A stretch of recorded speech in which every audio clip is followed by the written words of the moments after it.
আমি টুম্পা অটোওয়ালি পৌঁছে দেবই টাইমলি। আর মা ছেলে সম্পর্ক তো হয় না, কিন্তু এখানে অর্কদা, আবির বাবু কেন আপনারা আবার সে একই কথা তুলছেন? কারণ তোমার আবির বাবু সেটা চাইছে। তোর মতো সুবিধাবাদী ছেলের কাছ থেকে আমি একটা কথা শুনতে চাই না, যে নিজেরটা ছাড়া আর কিছু বোঝে না। মায়ের কোনো মূল্য যে ছেলের কাছে নেই, তার সাথে কথা বলতে আমার ঘেন্না করে। আমি সুবিধাবাদ। 20টা বছর ধরে একা একা তুই সব ভোগ করে এলি, আর সুবিধাবাদী আমি। ভালো মানুষ যে মায়ের মন ভাঙিয়ে নিজের আখের গোছালি তুই, আর সুবিধাবাদী আমি। যতই গতি বাংলা তুই নিজের হাতে করে বানাস, এই কোম্পানি মল্লিক পরিবারের,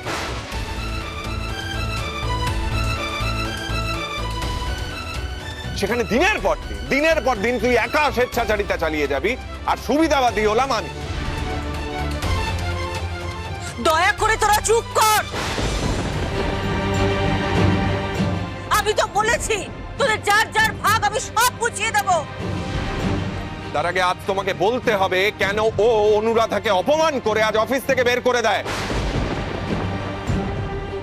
যেখানে তোমার দেওয়া ক্ষমতা আমার কাছে আছে। কোম্পানির ভালো মন্দর ব্যাপারে যে কোনো ডিসিশন আমি নিতে পারবো, আর তার জন্য আমাকে কাউর কাছে জবাবদিহি করতে হবে না। কি হলো? জবাব দাও। কিছু বলবে না তাই তো? বুঝতে পেরেছি। তার মানে তুমি তোমার ছোট ছেলের মতেই মত দিতে চাই। বেশ, শোনো মা, না না না না না, আমি তোমাকে আর মা বলে ডাকতেই চাই না।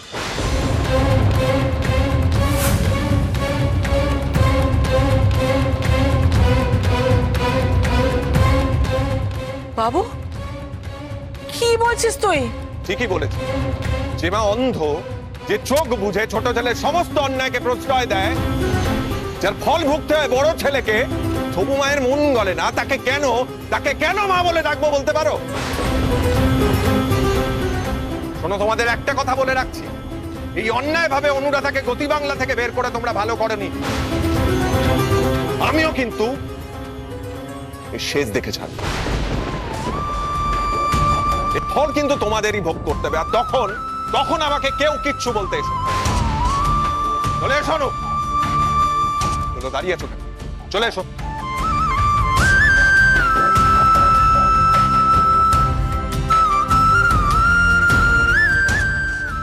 বলেছিলেন না আরেকবার চেষ্টা করতে, বাড়িটা আবার আগের মতন এক করে দিতে। দেখলেন তো, হবে না মা, আর হবে না। আমি তো মা, আমি বুঝতে পারছি আমার দুই ছেলের মধ্যে কত দূরত্ব বেড়ে গেছে। ওরা একে অন্যের থেকে অনেক অনেক দূরে চলে গেছে মা।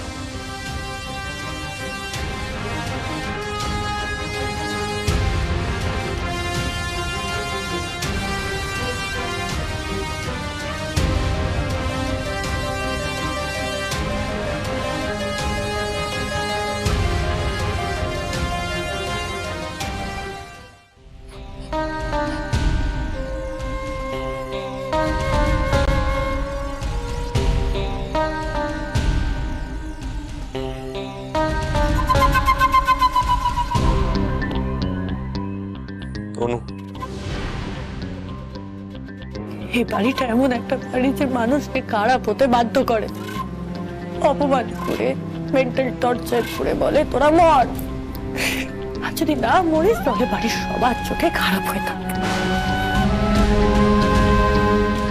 এই জন্যই আমি মরতে গেছিলাম, কারণ আমি জানতাম এরা আমাকে ভালো থাকতে দেবে না, এরা ইভেন তোমাকে ভালো থাকতে দেবে না।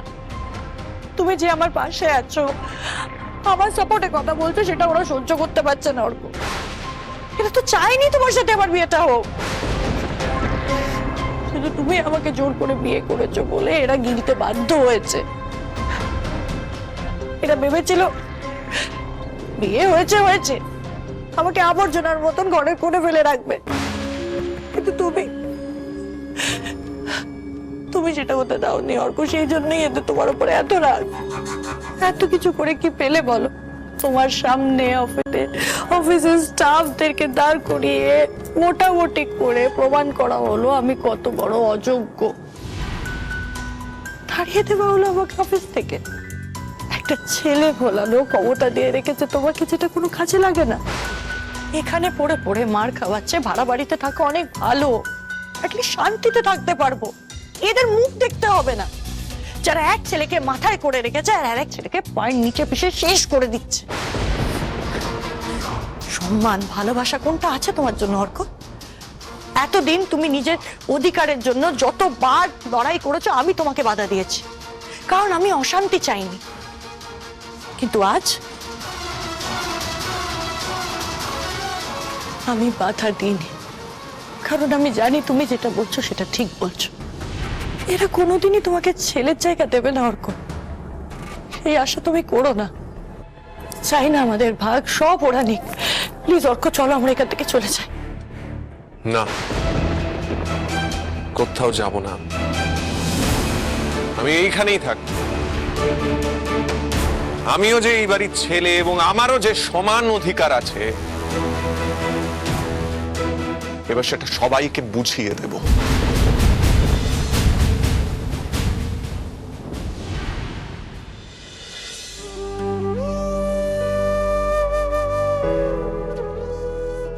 আমারও ব্যাপারটা খুব খারাপ লেগেছিল।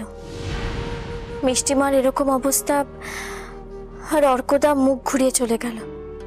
মিষ্টিমাও হয়তো ভেবেছিল অর্কদা ওনার কাছে আসবে, কিন্তু অর্কদা না আসায় মিষ্টিমারও খুব খারাপ লেগেছে। ও আর মানুষ নেই টুম্পা, মায়ের কাছ থেকে তো সবকিছুই নিয়ে নিয়েছে, আর এখন মাকে দেখে কি করবে? 20 বছর আগে যেমন ছিল এখনো ঠিক সেরকমই আছে, এতটুকু বদলাইনি। সেই দিনও স্বার্থপরের মতো শুধু নিজের কথা ভেবে গেছিল, আজও স্বার্থপরের মতো শুধু নিজের কথাই ভাবছে। ওর এই পরিবারের প্রতি কোনোদিনও কোনো টান ছিল না টুম্পা। অর্কদা অতটাও খারাপ নয় যতটা ও নিজেকে দেখাচ্ছে। মানে বাবু ভান করছে? না না, আমি সেটা বলিনি। কিন্তু তোমার কথার মানেটা তো তাই দাঁড়ায় টুম্পা। একটা খারাপ মানুষ ভালো হওয়ার ভান করতে পারে, কিন্তু একটা ভালো মানুষ কখনো খারাপ হওয়ার ভান করতে পারে না। ইনফ্যাক্ট সেটা সম্ভব না। বাবু বেসিক্যালি একজন খারাপ মানুষ। ও এতদিন ভালো হওয়ার ভান করছিল, আজ ওর মুখোশটা সবার সামনে খুলে পড়ে গেছে, ও সবার সামনে রিভিল হয়ে গেছে। আবির্বাবু, আপনি একবার অর্কদার সঙ্গে কথা বলুন না। কিসের জন্য?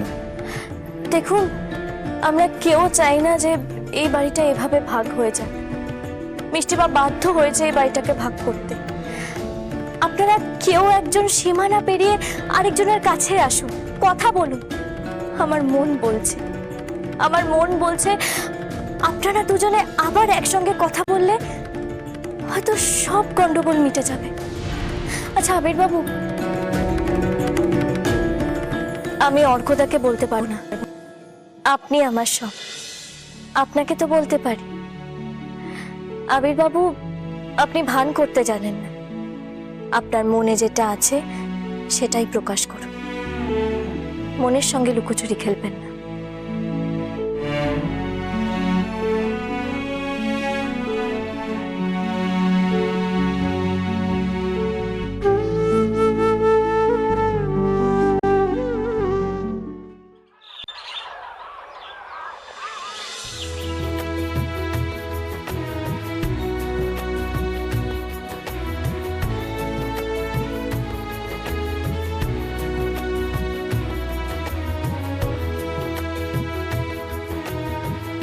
এক্সকিউজ মি স্যার, আমরা মিডিয়া থেকে এসেছি। মিডিয়া থেকে? কি ব্যাপারে এসেছেন? আমাদের ডাকা হয়েছে স্যার। এই ওদিকে গিয়ে ক্যামেরাটা সেট করো। দাঁড়ান, ক্যামেরা পরে বের করবেন। আবিদ, বৌমা, এদিকে এসো তো। কি হয়েছে বাবা? আরে এরা মিডিয়া থেকে এসেছেন, এদের নাকি ডাকা হয়েছে। কে ডেকেছে ওনাদের? আমি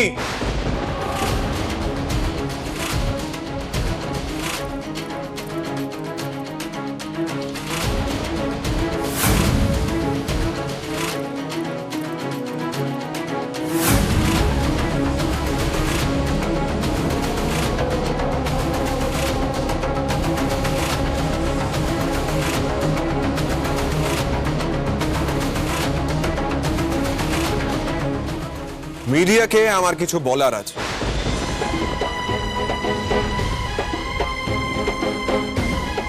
নিন ক্যামেরাটা সেট করুন। কি ব্যাপার অর্ক, তুই ওটা মিডিয়াকে ডাকলি কেন? বললাম তো আমার কিছু বলার আছে। তুই তো সেটা আগে আমাদেরকে বলতে পারতিস। আমি চাই বাইরের লোক সবটা জানুক।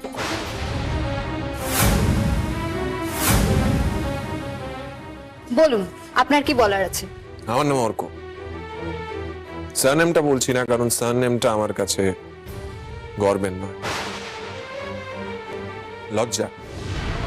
আমি যে জায়গাটায় দাঁড়িয়ে আছি সেটা আমি নিজের বাড়ি বলে যাই, কিন্তু আমার এখন নিজেকে একজন বহিরাগত বলে মনে হচ্ছে।